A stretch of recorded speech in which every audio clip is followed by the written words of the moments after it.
Welcome मित्रों, इस video में हम लोग क्रेन लिफ्टिंग प्लान के बारे में चर्चा करेंगे। यह बहुत इंपॉर्टेंट टॉपिक है मित्रों। यह सेफ्टी सुपरवाइजर से लेकर रिगिंग सुपरवाइजर, रिगिंग फोरमैन, यहाँ तक कि कभी कभी रिगर से भी इंटरव्यू में क्लाइंट पूछ देता है लिफ्टिंग प्लान के बारे में। जैसे व्हाट इज लिफ्टिंग प्लान, यानी कि लिफ्टिंग प्लान क्या होता है। तो चलो मित्रों, इंटरव्यू के लिहाज से क्रेन लिफ्टिंग प्लान का अध्ययन कर लेते हैं। तो सबसे पहले लेते हैं व्हाट इज लिफ्टिंग प्लान। तो इसका आंसर इस प्रकार आप दे सकते हैं। क्रिटिकल लिफ्टिंग के लिए जो प्लानिंग की जाती है, उसके लिए जो डॉक्यूमेंट प्रिपेयर किया जाता है मित्रों, उसे लिफ्टिंग प्लान कहते हैं। जिसमें उस क्रिटिकल लिफ्टिंग में जो भी इक्विपमेंट का इस्तेमाल हो रहा है या फिर जो भी लोड का इस्तेमाल हो रहा है, उसका टोटल कैलकुलेशन उसमें किया जाता है। उस लिफ्टिंग प्लान में होता है कि जिस लोड को आप उठा रहे हो, उस लोड की कैपेसिटी कितनी है, साथ ही उस लोड को उठाने के लिए जो भी लिफ्टिंग टूल्स का इस्तेमाल करने वाले हैं, वो टूल्स कौन से हैं, उसकी लिफ्टिंग कैपेसिटी कितनी है, और फिर उस लोड को उठाने के लिए कौन सी क्रेन का इस्तेमाल किया जा रहा है, उसकी कितनी कैपेसिटी है, ये सारी इंफॉर्मेशन उसमें होती है। और फिर उसके बाद यह इंश्योर किया जाता है कि सेफ लिफ्टिंग जो प्रोसीजर है वो लिफ्टिंग के लिए फॉलो की जा रही है। जैसे कि जो भी ऑब्जेक्ट है जिसको उठाना है, उसका जो वेट है या फिर उसका जो साइज है, जो लिफ्टिंग प्लान में मेंशन किया गया है, उसी को लिफ्ट कर रहे हैं कि नहीं, या फिर कोई दूसरी वस्तु को तो नहीं लिफ्टिंग कर रहे हैं। साथ ही यह इंश्योर किया जाता है कि लिफ्टिंग के लिए जिस क्रेन का इस्तेमाल हो रहा है, उसी क्रेन को आपने लिफ्टिंग प्लान में मेंशन किया है या नहीं। फिर आपको इंश्योर करना है कि क्रेन की पोजीशन क्या है, लोड का लोकेशन क्या है, लोड का साइज क्या है, उसके लिए कौन सी स्लिंग इस्तेमाल हो रही है, लोड चार्ट क्या है, इन सारी चीजों को आपको इंश्योर करना होता है। फिर उसके बाद का सवाल जो है वो आपसे पूछा जाता है कि लिफ्टिंग प्लान में क्या क्या होता है। तो इसका जवाब है कि सर, लिफ्टिंग प्लान जो है वो प्रिपेयर किया जाता है, आइडेंटिफाई किया जाता है हर एक लिफ्ट के लिए, और लिफ्टिंग प्लान में होता है कि जो भी कॉम्पिटेंट पर्सन उसको लिफ्ट कर रहे हैं, उनके उसमें नाम होते हैं। फिर उसमें जो भी लोड उठाना है, सारे लोड का और क्रेन की लोड कैपेसिटी का, वो सारा कैलकुलेशन उसमें होता है। फिर उसके बाद जो भी इक्विपमेंट आपको रिक्वायर्ड है, उसकी सारी डिटेल उसमें होती है। फिर उसके बाद जो भी पर्सनल वहाँ पर रिक्वायर्ड है और उनका क्या रोल है, वो भी उसमें मेंशन होता है, यानी कि लिफ्टिंग प्लान में। फिर उसमें स्टेप बाय स्टेप जो है वो उसमें इंस्ट्रक्शन दिए रहते हैं।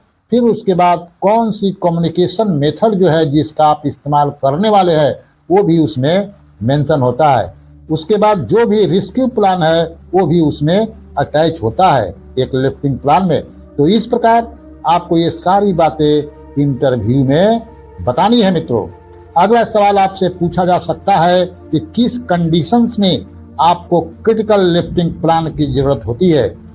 तो इसका आंसर आपको इस तरीके से देना है कि सर, क्रिटिकल लिफ्टिंग प्लान की जरूरत तब होती है जब भी कोई लोड को आप उठा रहे हो और उस लोड का जो वेट है वो 75% जो रेटेड कैपेसिटी होती है क्रेन की, उससे अगर ज्यादा है, तब उस कंडीशन में वहां क्रिटिकल प्लान की जरूरत होती है।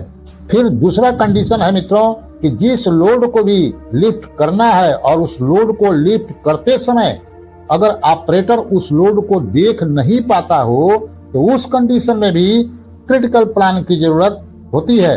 फिर आपको बताना है कि एक क्रेन के अलावा अगर ज्यादा क्रेन उस लिफ्ट में इन्वॉल्व है, तो उस कंडीशन में भी क्रिटिकल लिफ्टिंग प्लान की जरूरत होती है। फिर जो भी लोड है जिसको आपको उठाना है, उसका अगर वेट 40 टन से ज्यादा है, तो उस कंडीशन में भी क्रिटिकल लिफ्टिंग प्लान की जरूरत होती है। उसके बाद आपको बताना है मित्रों कि अगर प्रेशराइज पाइपिंग एरिया है और वहां पर अगर अराउंड में जो भी क्रेन की एक्टिविटी करनी हो तो उसके लिए भी आपको क्रिटिकल लिफ्टिंग प्लान की जरूरत होती है। साथ ही आप बता सकते हैं कि टेंडम लिफ्टिंग के लिए या फिर मल्टीपल या फिर जो टेलिंग लिफ्ट है उसके लिए भी आपको क्रिटिकल लिफ्टिंग प्लान की जरूरत होती है। साथ ही आपको बताना है मित्रों कि क्रेन सस्पेंड जो भी पर्सनल प्लेटफॉर्म होता है यानी कि मैन बास्केट का अगर आप इस्तेमाल करते हैं तो उस कंडीशन में भी आपके पास क्रिटिकल प्लान होना चाहिए। मित्रों याद रखें कि ये जो सारी कंडीशंस हमने देखी है जिसके लिए क्रिटिकल लिफ्टिंग प्लान की जरूरत होती है, ये जो कंडीशंस हैं ये बदलते रहते हैं। मतलब यह डिपेंड होता है कि आप किस कंपनी में किस ऑर्गेनाइजेशन में काम कर रहे हैं, उस ऑर्गेनाइजेशन के क्या रूल्स हैं उसके हिसाब से क्रिटिकल लिफ्टिंग की एप्लीकेबिलिटी होती है। लिफ्टिंग प्लान बनाने से पहले हमें कुछ बातें जानना बहुत ही जरूरी है मित्रों। तो सबसे पहले हमें यह पता होना चाहिए कि हमारे पास कौन सी क्रेन है और उसकी कैपेसिटी कितनी है, यानी कि वो 50 टन की है कि 65 टन की, यह हमें पता होना चाहिए। उसके बाद हमें यह पता होना चाहिए कि जो भी वेट हम उठा रहे हैं, जो भी लोड हम उठा रहे हैं उसका टोटल वेट कितना है वो हमें पता होना चाहिए। फिर उसके बाद हमें पता होना चाहिए कि जो भी क्रेन हम इस्तेमाल कर रहे हैं उसके लिए जो हुक ब्लॉक लगा हुआ है जिसके थ्रू हम ये जो लोड को उठाएंगे उसका वेट कितना है वो हमें पता होना चाहिए।